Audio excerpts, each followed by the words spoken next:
Welcome to One of a Kind podcast. Slay that stage, your backstage pass to the minds of world champions of public speaking. Discover the stories, the strategies, and the skills of world-class speakers and get ready to transcend your fear of public speaking and slay every stage life presents to you. Hello, and welcome to yet another episode of Slay That Stage. Today, our guest was born and raised in South Texas. For last 8 years, she has been rescuing and driving homeless dogs and cats. She has fostered and cared over 1,000 homeless dogs and is on a mission to eradicate the homeless by starting a free neuter clinic. She first joined Toastmasters in 1989 but had to drop after 3 years when she decided to retire. In 2013, she joined Toastmasters again and placed second best in the International Speech Contest in 2019. But that didn't satisfy her. She came back again in August 2024 to win first place in the world, competing 30,000 contestants from 150 countries. She is the first female to return and win first place, and she's also the first Hispanic to win the title. Without further delay, we bring you Louisa Montalvo, World Champion of Public Speaking 2024. Welcome, Lisa, and thank you so much for joining us. Thank you so much for having me. Thank you. As I was introducing you, you joined in 1989 and then you dropped because you retired. What made you join back? Actually, the corporation that I was working for, Abbott Laboratories, was sponsoring the Toastmaster Club.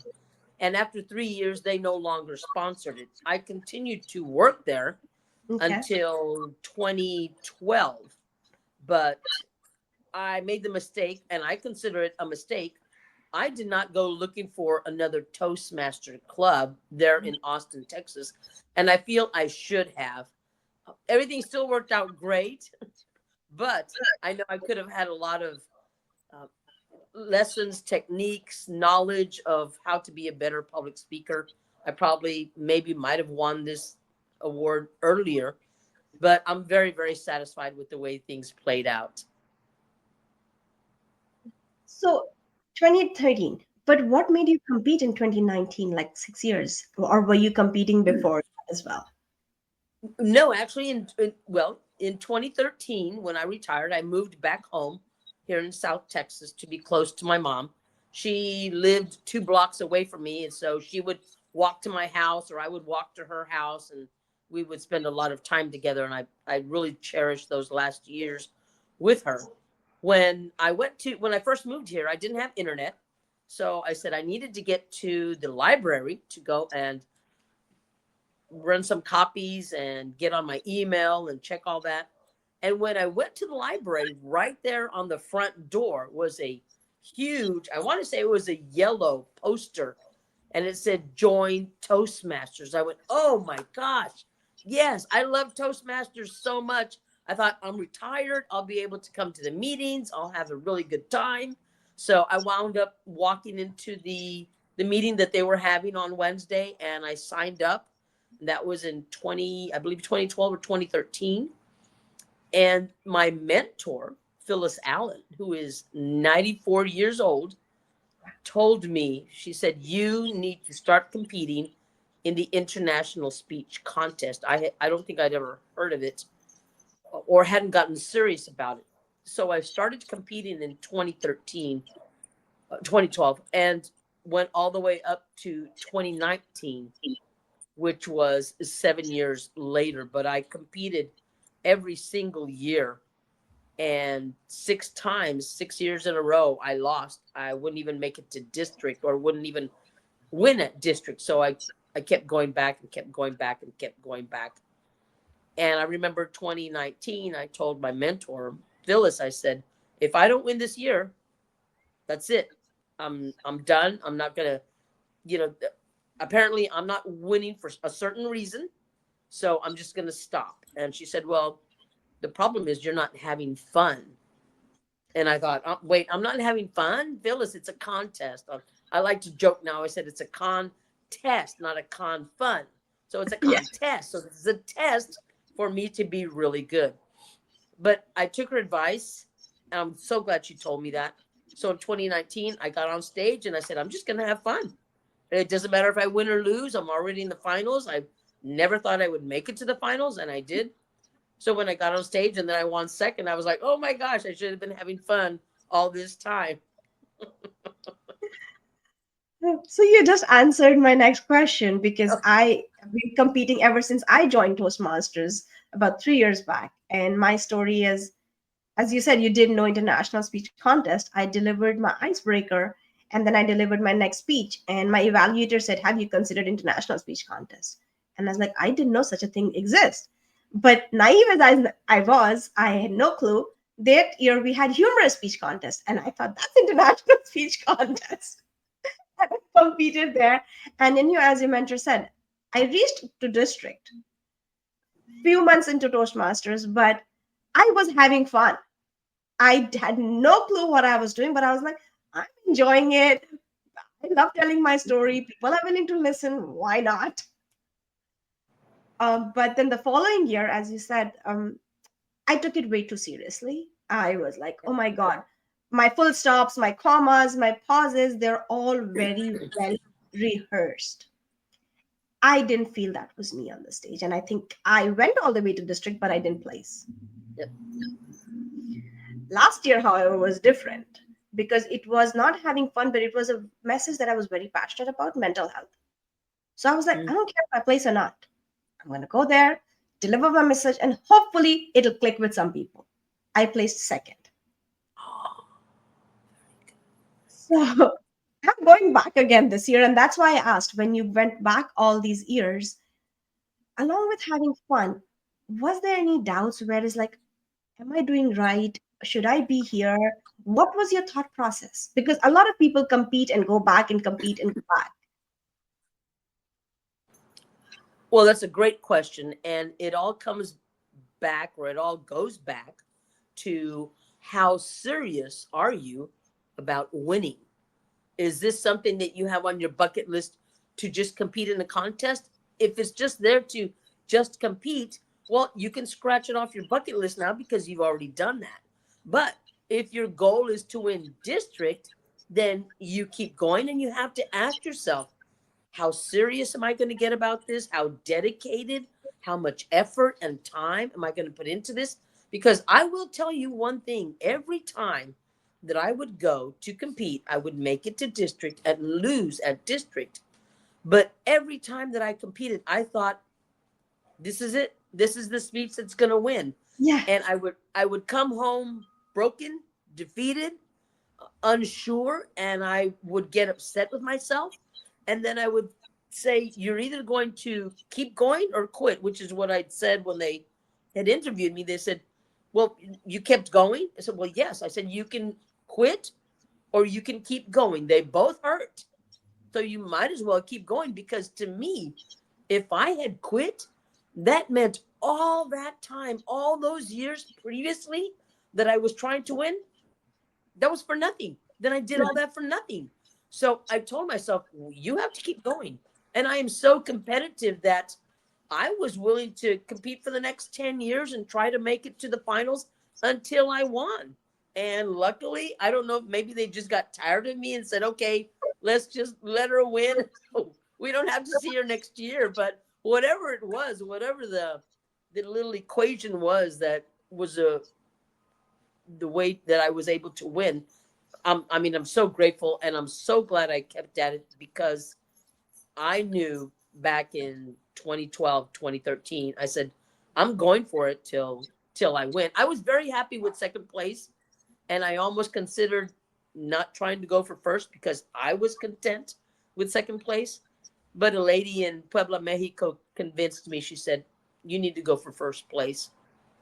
And I thought I was going to have to be doing this for another 7 years, because that's how long it took me to get to the finals. It took me 7 years.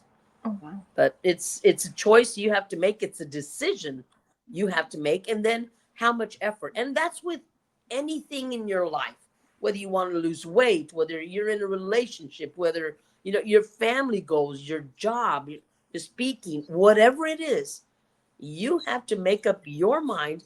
How serious are you going to be about it? How much time are you going to put into it? How dedicated are you to it? So yeah, I was happy with second, and then when the lady told me that I needed to go for first, I said okay, and I was just gonna keep going till I won.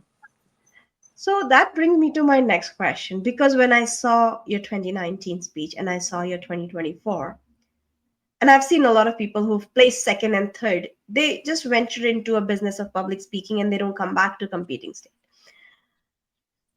Was there any fear that, oh my God, I placed second, but what if I don't make past district? What if I don't place this year? That the societal norm, that what will people say or how will I look? What did that bother you at all?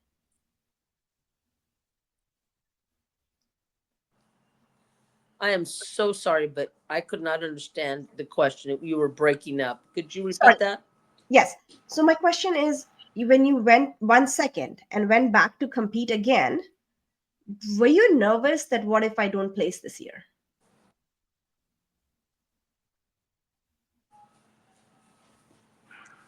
I'm not sure now. Am I audible? Am I okay? Am I coming in clear? Are you able to understand me?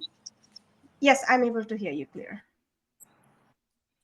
Are you able to hear me? Okay, I believe you asked me if I was nervous. Yes. Yes, I can. Yes. So when you went back to, So because you you, asked if I was Mhm. so you placed second and then going back, was there a fear that what if I don't place at all? No, no, because, and I'll tell you why. A lot of people that get into contests, they want to win so badly that's their only goal and focus, and that's exactly how I used to be.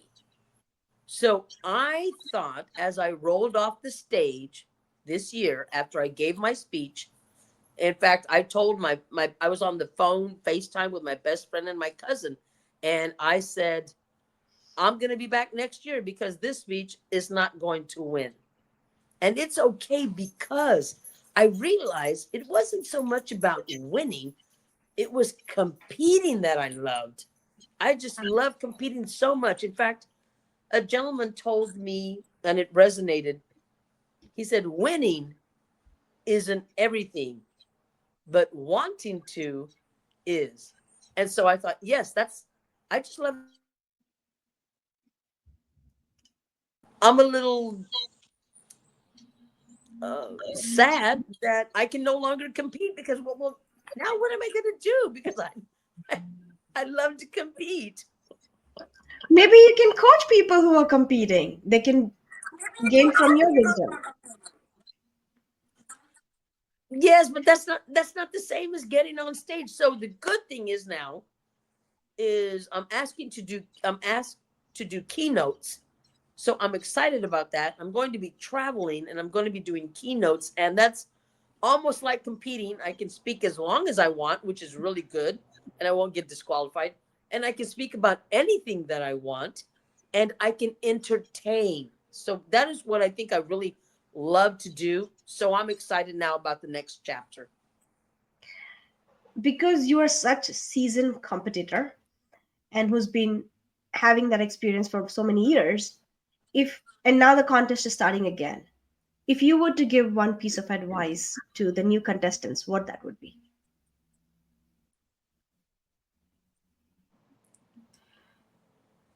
Well, I think I've stressed it or spoken about it is having fun. But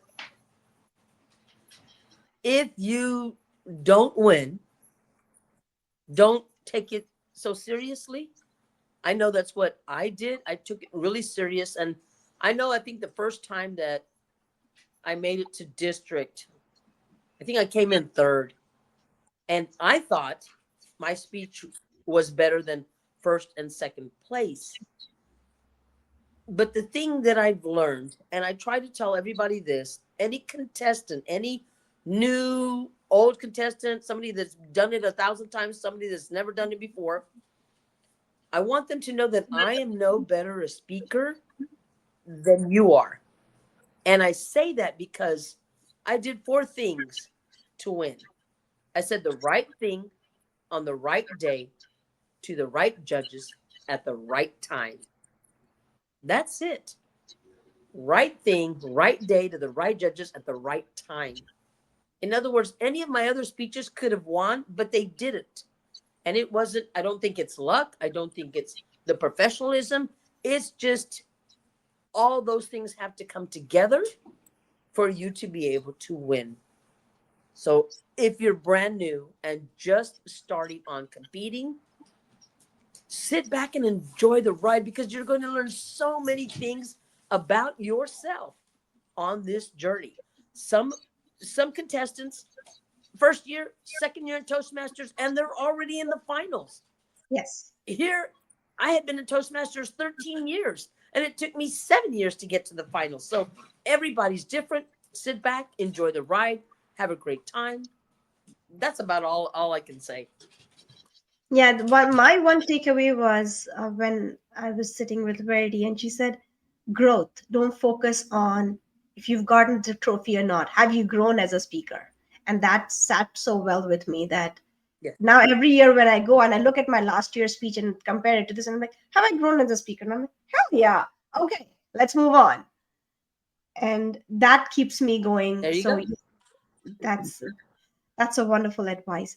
But also, I've noticed when I first competed, I was having fun doing everything by myself. When I reached the district, I found out people had coaches. How important are the coaches in the contest journey? That's a great question. I never had a coach. I did everything I did it on my own. In fact, I had so many people,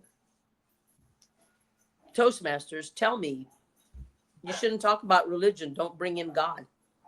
And I went, I'm going to do it anyway. And they would say, don't talk about racism. And I'm like, I'm going to do it anyway. So the coaches are important, I think, if you are a speaker that needs guidance, if you want other people's opinions, then that's great. Coaches are very important because they can help you get to where you want to get. Right. I feel that I already knew where I wanted to be, and I knew how I wanted to get there, and I knew it was going to be up to me to figure that out. It's not so much that I don't do well with coaches. I think I do better with structured evaluations. Yes. That's what I like. I like structured, positive, enlightening evaluations. So when a coach can tell me, well, when you get on stage, you might want to walk this way or do this. And I'm like, I've already got that. In high school, I was in drama, and I learned a lot of the techniques on what to do on your presence on stage. So I've got that part. Speaking, I worked on my diction myself. I tried to enunciate every single word. So there's no question with anybody in the audience for them to say, what did she say? I didn't understand her. So I worked on that part. My content is my content, and it always comes from personal experiences. So when it came to wanting to get a coach, I don't think I've ever wanted a coach. I thought, well, maybe should I? And I thought, no, let me do this. Let me get on this journey by myself. Now, I might have gone another 5 years, and then somebody might have said, you know what, you really need a coach. And then I might have considered it. But again, coaches can be very, very important. They can be beneficial. They can be useful. They can help you get where you need to get. Personally, I didn't want one, and I don't want to say I didn't think I needed one. I thought I was learning as I was going, and to me that was fine. Okay, that's very well said. But you said something about two things that caught my attention. One, you said you practiced your diction. How did you do that? If you could give us some tips for the audience here. That's easy. I have an iPhone. I have a few of them. But on the iPhone, when you're sending a text message, you can hit the little microphone button in the bottom and you can say, "Hey, you know what? I'm not going to be able to go today because I got busy." And I would look back to see what the microphone had picked up. And it would say, I said gonna, Gonna. And I went, ooh, no, I need to say going to. And then there was another word that I was always saying, and I thought I was saying FOR, but I was saying FIR. It's fur. And it's Oh, not fur, it's for. It's like the number four. yes. So for me to be able to change my diction and my enunciation, I used my phone. I would go to voice memo and I would say, okay, next time that I'm going to be speaking, I want to talk about the time that I rescued the dog. And I would stop and I would look and I would, yes, that's exactly what I said. So the microphone on the phone will tell you exactly what you say. And that is how I I think I improved my diction. I believe I had good diction to begin with, but putting notes in my phone on the recording helped me get better. That's a really neat trick. I never thought of that. But I'm sure the audience will be testing that. But you also Yes, caught yes, my yes. I still do it. I still test myself. So it's not something that, oh, okay, after Friday I'm done. No, I no, continue to test myself. Continue. Yes. that's beautifully said. Also wanted to you caught my attention when you said stage presence, and you'd be doing it since high school or even as a kid. I read your Facebook post where you said that you went along with your mother. So how important is to know your stage presence, because some people may argue that, oh, it's the contents, but how important is that stage presence along with the words you're saying? Because of the senses we have, there are people that are either able to tune into their auditory senses or their visual senses. People learn different ways and people absorb speeches or anything in different ways. For the person that is more auditory than visual, you need to have that voice presence. But sorry, my dogs are going a little crazy. But for the visual learner and the visual person, you need to be able to give that presence and have good visual. And you put the two together, and I think that makes a perfect speech.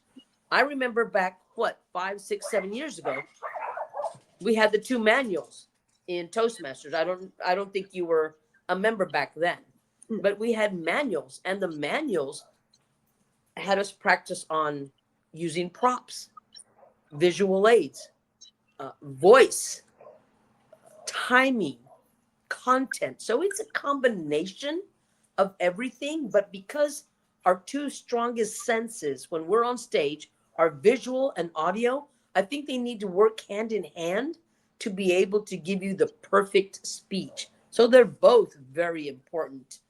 If you, I believe the reason I thought I wouldn't place this year is because I didn't use the stage at all, only because I couldn't walk and I wanted to. And I thought that's why I said, I'll be back next year because I'm not going to win, because I saw the contestants after me and they all used the stage so well. And I thought, Lisa, you were just sitting in your wheelchair. This is not going to work. I patted myself on the back after because I thought, wow, I didn't have the stage presence other than just sitting there and using my hands, my reactions, and my voice. So I thought, wow, I was able to pull this off. And whether it lent to the speech or not, I don't know. But again, I was very grateful that I did place first. I just didn't think I was going to because I felt I had no stage presence. That was actually going to be one of my questions because I saw some of the other speakers on the finalist had more body language. Hmm. And so I was speaking to one of my coach without naming them. I will say that, and I was like talking about the speech that I'm currently working on, that hey, if this happens, I'm going to go on the ground because I'm crying to show that. And I was advised that no, don't do that. And they actually referred to your speech, and she said, you saw Louisa's speech, she didn't move, but she had the tone variation and she had that emotion in her voice. You're not there for theatrics. Right, right. And that's what got Louisa won the title. And that got me thinking because till then I was like, oh, you need to be very animated. You need to be No. like if you see Darren LaCroix's speech, he starts with Yes, falling on the ground. And but that action has to be tied to what your message is going to be. Just the theatrics will not get you win. So when you went to the stage and having that, you knew that you'll not be moving much around, you'll not be using the stage presence, you'll just be there. But with your body language, what was your thought? And I know you said that you might not win, but you still went with that story and you painted a beautiful picture. But when you were on the stage, did that doubt slow you down somewhere?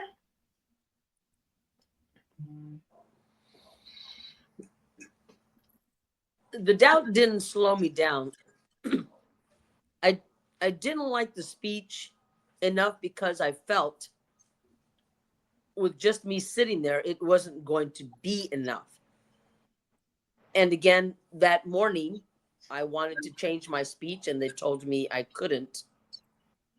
So I went back to my hotel room and convinced myself that it was the best speech I'd ever written.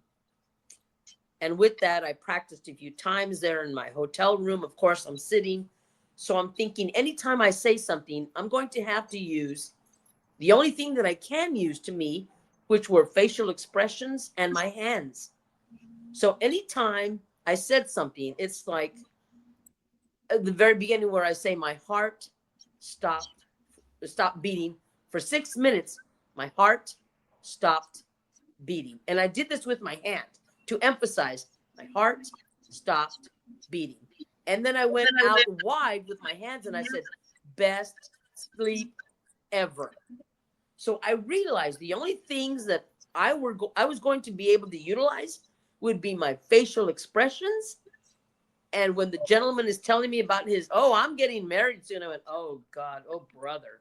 And I did that overemphasizing because that's all I had to work with. I couldn't walk to one side of the stage. I couldn't get up and run. I couldn't anything. So I thought I'm going to have to use my facial expressions and I'm going to have to use my hands and we're going to see where that takes us. And luckily it worked. So because you use so much of facial expression, how do you practice it? Because sometimes, and I've noticed that we imagine, oh, we are giving a bright smile, or damn, I'm looking so pretty with this expression, but it actually gives out something else. How do you know you're projecting the right facial expression for your words?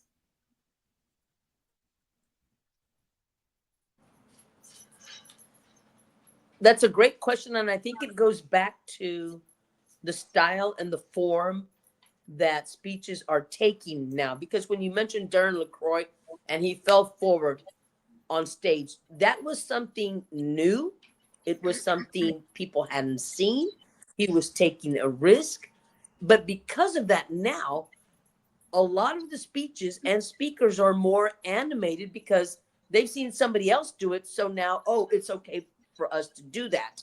But what I think is happening now, a trend, I believe, is, and I've always been like this. My speeches to me are conversational to where everybody in the audience thinks I'm just talking to them. I'm not, I'm not four score and seven. It's nothing over dramatic. It's just the way I am. And I'm animated.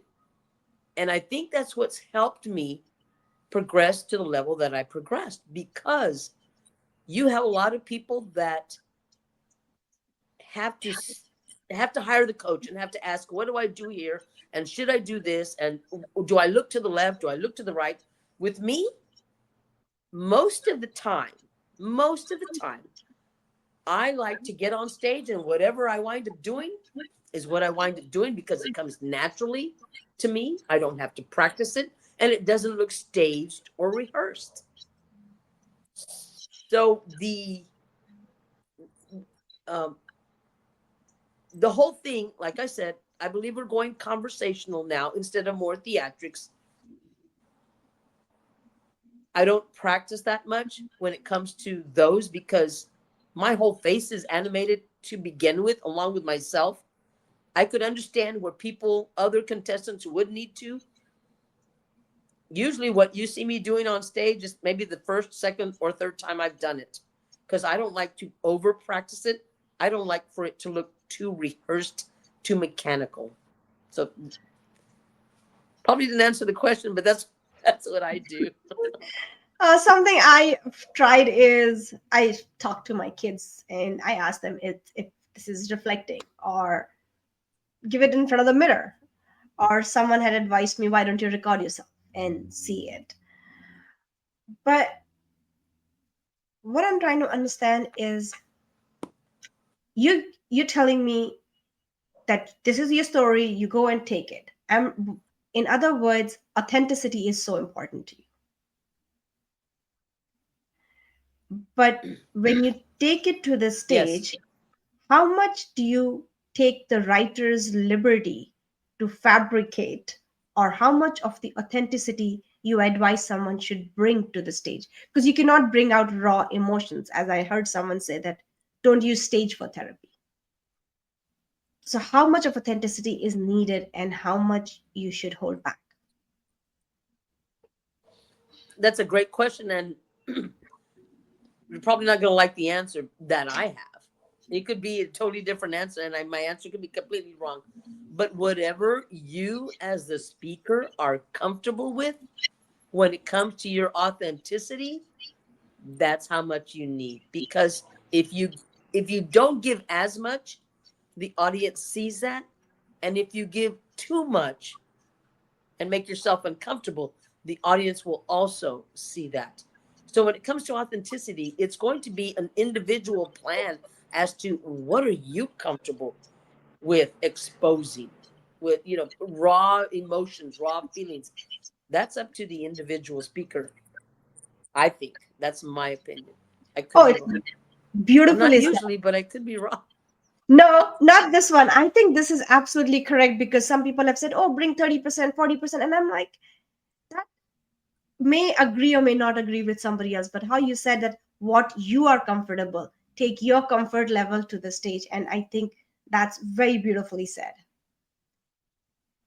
That makes me come to say that, Thank you. why that story? Because you took a little liberty and you went into that imagination, which was, by the way, beautifully done. And I know I'm saying this like the third time because I was in complete awe of it. Why that story?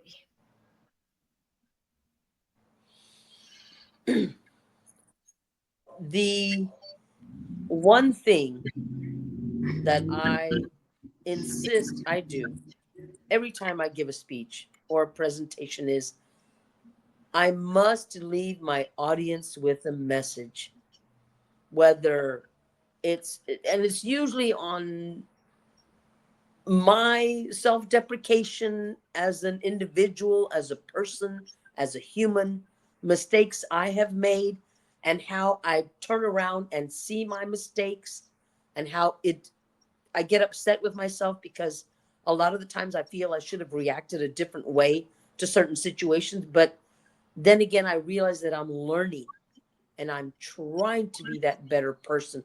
I'm trying to be a better human. And I think a lot of the things, just as you stated, that you were talking about mental health, I think I am one of the most positive people you are ever going to meet. That people were like, Louisa, from your legs, all your legs, your knees, your ankles, Everything was shattered. I'm so sorry for you. Oh, no, no, I got this. You know what?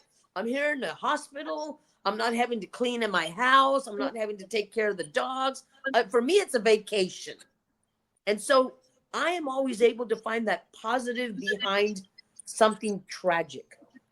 So when I went through what I went through, which to me, I guess people would describe it as depression, Mhm. I didn't know how to react to depression because I've never had anything to be depressed about. Only because of my outlook on life. I can take a really bad situation and I will find something good in it.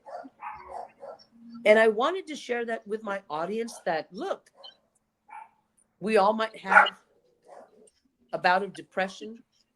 We all might go through questioning our life.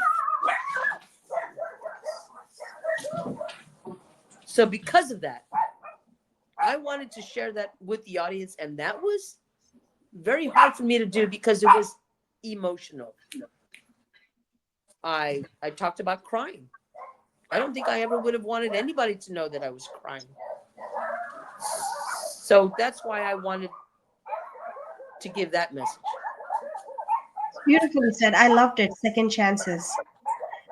But after seeing your speech, I went to your Facebook and I was reading some of your posts.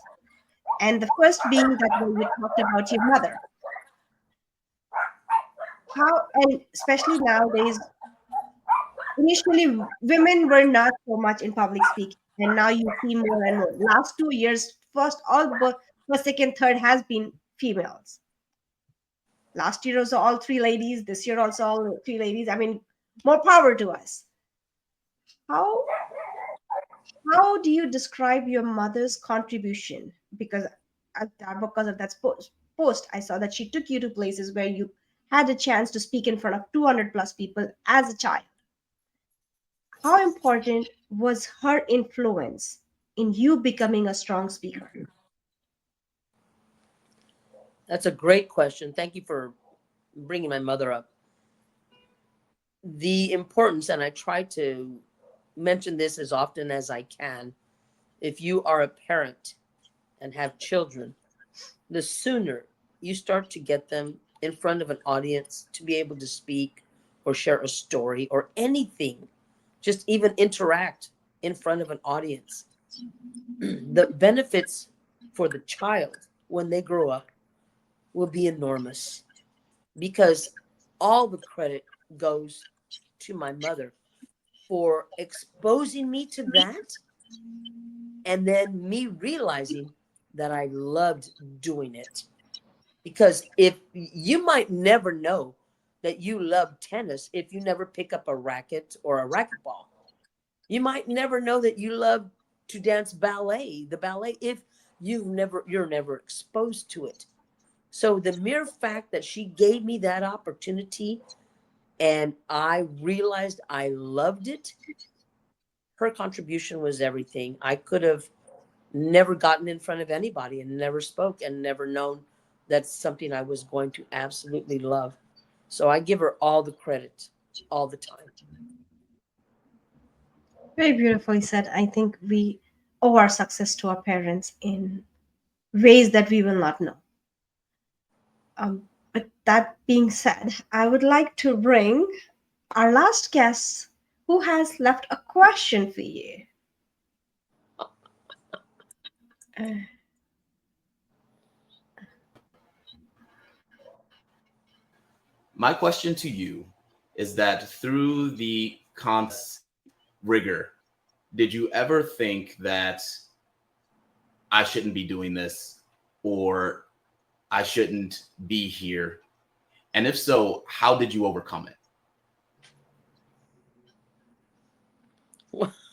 Good old Aaron.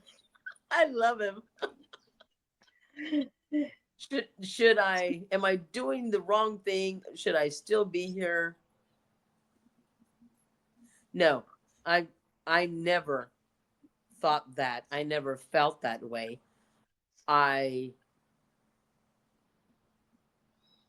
I didn't want to reinvent myself every time I lost. And I think that's what I realized I had to do. I had to get better. I had to try a different approach, a different style. And so it was the reinvention of myself that where I grew. But did I ever think that I shouldn't be here or not doing this? Absolutely not. To me, I was born to do this, and I'm so glad. I love doing it. But yeah, no, I think this is what I was meant to do. And if I can inspire or motivate or transform any part of my audience, wow, that's that's the icing on the cake. And in fact, I'm thinking of writing a book, and I want the title to be "Who Keeps Putting Icing on My Cake?" Because everything always falls so well into place. Again, this accident I was in, I was doubting whether, oh, excuse me, I was doubting myself for a bit, and then realized everything happens for a reason. I had been pushing myself with the stray dogs. I had been neglecting my health, neglecting my family, neglecting my home. So when this accident happened, it was to me the perfect time for me to slow down, reevaluate my life, and reevaluate my goals. I don't think I've ever thought I'm doing the wrong thing. I don't think so, ever. I love doing it too much. Great question, Aaron. You so very well reminded me of me. I, I mean, I didn't have the opportunity to speak in front of the audience. Where I grew up, it was more like you don't think a girl would be in a public speaking back then in India. Uh, but as I was a total chatterbox and I loved sharing stories, so I would go and share it in front of the mirror. And when few years back, I told my dad, Dad, I'm thinking of public speaking. He's like, Oh, you're born to speak. Go. Just that statement was like it surged some sort of energy in me, and then I and believe that yes, I can do it. Sometimes that's all you need from a parent or somebody who you trust. Or from a stranger. Yes, totally. Second chance, right? I and that's why I think your story resonated so well with me was about second chances, having a career and everything all set, but giving myself that, you know what, I can make that dream a reality.